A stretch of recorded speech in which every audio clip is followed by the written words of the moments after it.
ଗଡ୍ରାମାଳ ପ୍ରାଥମିକ ବିଦ୍ୟାଳୟଠାରେ କ୍ଲଷ୍ଟର ସ୍ତରୀୟ ନିପୁଣ ମେଳା ଅନୁଷ୍ଠିତ।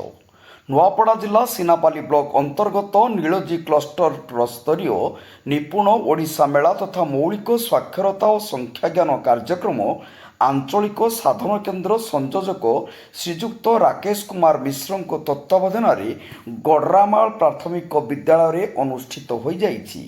ଏହି ଉପଲକ୍ଷେ ଅନୁଷ୍ଠିତ ସଭା କାର୍ଯ୍ୟରେ ସିଆରସିସି ଶ୍ରୀଯୁକ୍ତ ରାକେଶ କୁମାର ମିଶ୍ର ସଭାପତିତ୍ୱ କରିଥିବା ବେଳେ ମୁଖ୍ୟ ଅତିଥି ଭାବେ ନୀଳଜୀ ଗ୍ରାମ ପଞ୍ଚାୟତର ସରପଞ୍ଚ ଶ୍ରୀଯୁକ୍ତ ଲକ୍ଷ୍ମଣ ପ୍ରଧାନ, ମୁଖ୍ୟ ବକ୍ତା ଭାବରେ ନୀଳଜୀ ଉଚ୍ଚ ପ୍ରାଥମିକ ବିଦ୍ୟାଳୟର ପ୍ରଧାନ ଶିକ୍ଷକ ଶ୍ରୀଯୁକ୍ତ ସତ୍ୟବ୍ରତ ଗହିର, ସମ୍ମାନିତ ଅତିଥି ଭାବରେ ଅବସରପ୍ରାପ୍ତ ପ୍ରଧାନ ଶିକ୍ଷକ ଶ୍ରୀଯୁକ୍ତ ନାରାୟଣ ଶାହ, ବରିଷ୍ଠ କଳାକାର ଶ୍ରୀଯୁକ୍ତ ବିକ୍ରମାଦିତ୍ୟ ବାଗ, ସ୍ଥାନୀୟ ବିଦ୍ୟାଳୟର ପ୍ରଧାନ ଶିକ୍ଷକ ଶ୍ରୀଯୁକ୍ତ ଡମ୍ବୁରଧର ମାଝୀ ଏବଂ ଶ୍ରୀଯୁକ୍ତ ପୂର୍ଣ୍ଣାନନ୍ଦ ଶାହ ଯୋଗ ଦେଇଥିଲେ।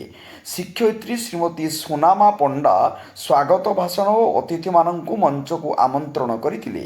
ଶ୍ରୀଯୁକ୍ତ ଅର୍ଜୁନ ନାୟକ ମଞ୍ଚ ପରିଚାଳନା କରିଥିଲେ। ନୀଳଜୀ କ୍ଲଷ୍ଟର ଅଧୀନସ୍ଥ ବିଦ୍ୟାଳୟଗୁଡ଼ିକର FLN ଶିକ୍ଷୟିତ୍ରୀ ନିଜର ଛାତ୍ରଛାତ୍ରୀଙ୍କ ସହ ଯୋଗ ଦେଇ ମୌଳିକ ସ୍ୱାକ୍ଷରତା ଓ ସଂଖ୍ୟା ବିଜ୍ଞାନ ସମ୍ବନ୍ଧୀୟ ଶିକ୍ଷଣ ସାମଗ୍ରୀ ଓ ପଠନ ସାମଗ୍ରୀ ପ୍ରଦର୍ଶନୀ ପୂର୍ବକ ତାର ବ୍ୟବହାର ସମ୍ବନ୍ଧରେ ଅତିଥିଗଣକୁ ବୁଝାଇଥିଲେ।